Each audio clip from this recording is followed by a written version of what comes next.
If your worst friends invited you to a hurricane party where someone died, what would you do? We all have toxic friends, but hopefully not this toxic. This group of frenemies could barely stand each other before they did a bunch of nose candy and started playing with swords. Once the murder paranoia kicks in, it's anyone's guess as to how they're gonna respond. My guess? Like a bunch of spoiled, hysterical brats who are gonna get us killed before the storm breaks. I'm going to break down the mistakes made, what you should do, and how to beat the murder paranoia in Bodies, Bodies, Bodies. Sophie isn't exactly queen bee of the hive. She's more like that legendary cousin everyone's always talking about, and nobody hopes shows up to the family barbecue. Her friend group knows her as a flaky hot mess obsessed with nose candy, and they're surprised when she actually shows up for the weekend that they've planned. They're even more surprised she's brought a date. Her new girlfriend, Bee, a sweet, wholesome, blue-collar girl who works at GameStop and brings zucchini bread as a gift. Right from the start, the dynamics in this friend group are clear. Sophie's best friend, Dave, and his girlfriend, Emma, were hoping Sophie wouldn't show up. Jordan, Sophie's ex, is jealous, and Alice, the wild child everyone's cool with, has brought her much older boyfriend Greg, the type of out-of-my-van guy who definitely hangs around high school parking lots to pick up chicks. There's a missing 8th member of the group too, a guy named Max, who we'll hear about later. They're all getting together at Dave's family's mansion for a hurricane party. The torrential rain is due to roll in any minute now, so they've gathered the necessary resources to outlast the storm. You know, frozen pizza and booze, and some batteries for flashlights. They're not entirely incompetent, just mostly. As the storm officially kicks into gear, Greg pops a bottle of Dom with a decorative Gurkha sword, and everyone partakes, except Bee and Sophie. Sophie announces that she's been sober for a while, and only Alice seems happy about it, which should be our first clue that these people are not really our friends, and it's probably not a great idea to wave a middle finger at Mother Nature while trapped with them. That all you got, mother?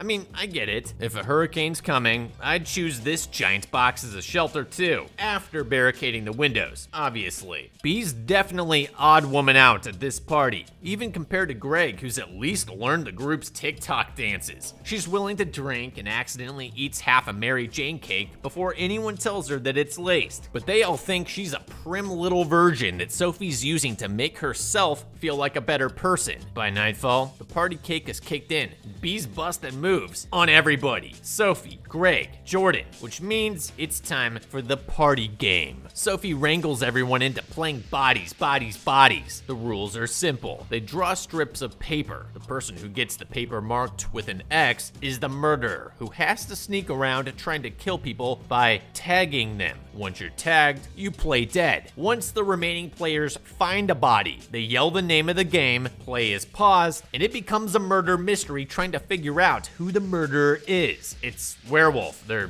playing werewolf. They finished pre-gaming, which involves doing shots and slapping each other silly before they shut off the lights and separate to hide. They all crawl around jump scaring one another in the dark until someone calls out, "Bodies, bodies, bodies." And they arrive to the living room where Greg is lying on the floor. They think he's doing a stellar job of pretending until they realize he's not just playing dead, he is dead. Get up.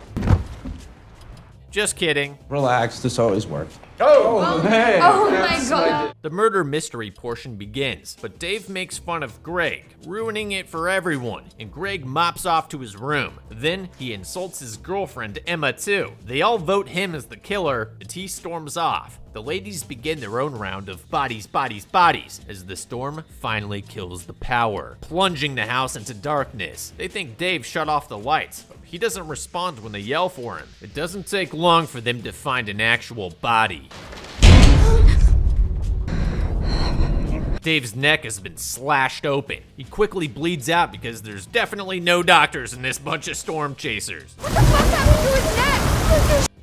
If one of you has a relatively clean shirt, you can try to rip it off and stuff the wound with it, then apply pressure with both hands, pushing down as hard as you can without cutting off his air supply. It's not gonna really help him if you can't call for help or drive away, but that is the Mayo Clinic recommended first aid for bleeding neck wounds. The more you know. Everybody but Jordan panics, running out of ideas as soon as they realize their phones don't have service. Uh-oh. And a landline is also down. Jordan's idea isn't all that better. She takes Sophie's keys and says she'll go to get help in a hurricane spitting gale force winds and rains. You know what? Cool, go for it. Then they all rush after her into the rain like lemmings too young to remember Hurricane Katrina. They hop into Sophie's car only to find the batteries dead. Sophie asks about how they got there. They took Max's car and Max bounced before the party even started. Let's be nice for a second before we roast them. Hurricanes are car crushers, okay? If you're dumb enough to hold a Category 5 hurricane party in the first place, you gotta assume that bitch is gonna be flooded or flat under a tree by the end of it. Having said that,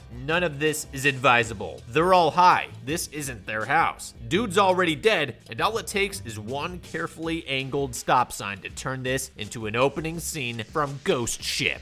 If you're going to go out for help, maybe wait until the eye of the storm comes when the weather usually calms down for a short time. Then walk down the road to the next house. This isn't Wyoming. This is a fancy neighborhood. They might not be home, but there's definitely neighboring houses to check. They return to the house to towel off, while Jordan claims she's going to go look for a generator. Instead, she returns with a murder weapon in her bare hand. Then Sophie has to remind the others not to touch it. That is strike one. She says she found it outside in the mud, which is apparently a good enough excuse to destroy physical evidence for. If you want to move this, I can almost understand, since the rain will damage the evidence, but show a little critical thinking. This is a single-sided blade. Use a plastic bag. Grab it by the very tip of the hilt or by the neck, so to speak, along the dull edge of the blade where there's no blood and where the killer likely didn't grab it. The murder investigation portion of the game begins as they name suspects. Alice says it must be Max, who declared his love for Emma before Sophie got there, then pieced out before Dave could get mad about it. Jordan's money is on Greg, who David embarrassed earlier and went to bed and never came back. We learn Alice has known him all of 2 weeks. She calls out for him to come down and join the discussion, but Jordan silences her. In the interim, Emma disappears. Armed with kitchen knives, the girls head upstairs to Greg's room and discover it's empty. They snoop through his bag and find a bunch of survival stuff. A knife, a map with a house circled, etc. They collect Emma from where she's hiding and go in search of Greg. They find him in the gym using a seasonal depression therapy mask. He says he's been there for a while and had earbuds in so he couldn't hear them. When he thinks that they're still playing the murder game, he misreads the room, leaps to his feet and chases them while howling, which makes it pretty awkward when he sees the very real knives in their hands. What's going on? David is dead. His body is outside. Why did you kill David? You murdered my boyfriend! Things go from 0 to 60 real quick. He pretends to think that they're joking, then smacks the knife out of Sophie's hand and tells them to drop their weapons, which only terrifies them more. He's willing to drop the knife if they all do, but the second he puts it down, Jordan leaps on his back. He tosses her aside. Emma tries the same thing and fails. He sees the knife on the floor and grabs it, only to take a hard whack to the head in a surprise attack from behind. B struck him with a kettlebell. When he reaches out to Sophie for help, B hits him again, killing him. So, you're gonna want to lawyer up as soon as the storm breaks. Half of you are higher than kites, but most of you didn't touch the weapon that killed the Dave, so the chaos of this situation might work in your favor, with a lawyer doing the talking for you. What am I saying? You're all screwed. I can already tell that none of you are gonna tell the same story, and the finger pointing is only going to escalate from here. But also, none of this should have happened. If you suspect a killer is lurking in this house where you are trapped until the storm ends, why look for him? We're not Scooby-Doo gang. What are we gonna do when we find him? Just clear a lockable room and wait until the storm ends. I know, it's boring. But guess what? The witch hunter vibes this group is throwing off will turn on you at some point. We just saw the direct result of nonsensical thinking. You just upped the body count you have to explain to the cops in the morning. Stupid. Chill the f out. Also, this place is huge. Each of you could take your own room and just wait, and no one else dies here. Finally. None of this was necessary for a second reason. This is a gym with doors. Just lock Greg in, then ask him your questions while he's trapped inside. Leave him there until the cops show up. You know what I think? I think you all just wanted to kill somebody. Jordan tries to rationalize that Greg's the most likely suspect of Dave's death, pointing out that Alice told them all he was a vet. Alice counters that he was a veterinarian. Things go downhill from there. A lot of character drama stuff, just hurling insults around like maces, doing drugs, crying, and reminding B that she's killed a dude, which sends her spiraling. Everyone runs around in the dark for a while on their own until Alice trips over a new corpse. Emma is dead.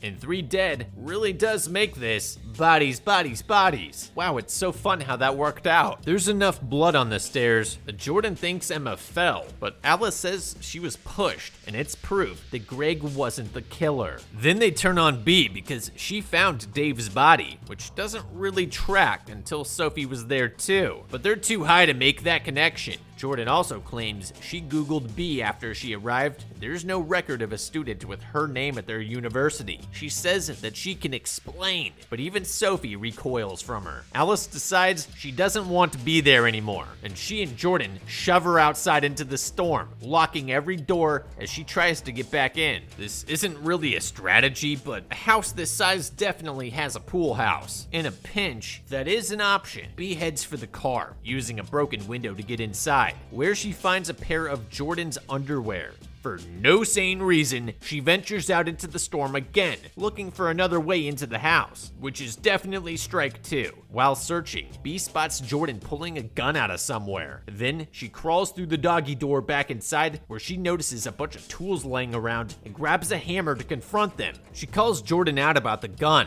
telling her to empty her pockets, where they find the X marking her as the killer from the game. There's some conjecture about her being the last to arrive to Dave's party, which amounts to nothing. Then B explains herself to Sophie. When Sophie takes her back, Jordan pulls the gun she hid. We get more melodrama, a lot of it, and I can't be bothered. Just know that Jordan reveals that Sophie cheated on B with her. That's the important bit, and we'll just skip to the part where the argument boils over and Jordan shoots Alice in the leg. Superiority complex. It's like, you're such a bitch! They wrestle the gun away from Jordan, but she scrambles for it until the gun goes off again, this time killing Alice. Okay, she was annoying, but I doubt that'll stand up in court. Jordan refuses to take responsibility. She grabs the gun and begins backing away as Sophie advances, until B takes an alternate route and ambushes her from the side.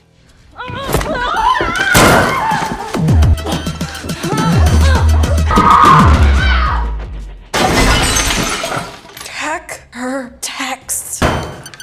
Yeah, don't do any of this. Gun beats fist fight most days. She shouldn't have been able to get her hands on the gun again after you stripped it from her in the first place, and that is strike 3. But once she has it, let her leave the room, grab whatever weapons you can, move to a lockable room, and wait until phone reception comes back. As Jordan starts firing wildly, Sophie and B run to hide in a closet? Sauna? Whatever. They argue the semantics of murder and whether Sophie and Jordan cheated on B. Then, B runs when Sophie tries to touch her. Are we sure there weren't psychotropics in the booze or something? This is what happens when you need a finale, but logic gets in the way. Anyway, she hides from Sophie. Sophie searches. B wanders around, hitting all the murder scenes like she's recording a best of reel before emerging outside. It's dawn. The storm has passed. Sophie hugs her from behind, scaring B, but she clings while Sophie admits she thinks that she was responsible for Emma's death because she gave her pills beforehand. Then we dive right back into the melodrama as B holds her at gunpoint, demanding to see Sophie's phone to know if she really cheated. Yep, Bodies, bodies, bodies everywhere, but it's the cheating that fuels our last fight. Sophie tosses the phone away. B races for it. They tussle and both end up in the pool. When they climb out, B goes for the phone again, but it's not hers, it's Dave's, with a video all queued up revealing that he accidentally killed himself. Frozen with nowhere to go, bitch. Poppin' COD on the PS4. And the movie ends. Look, it had good style, but everyone in this movie is bat insane, and not in a fun way. We beat this thing a long time ago by not joining the witch hunt that eventually cannibalized this group from within. In our scenario, the only one who dies is Dave. For those reasons, I think Bodies, Bodies, Bodies was beaten. Honestly, you're better off just watching Clue again.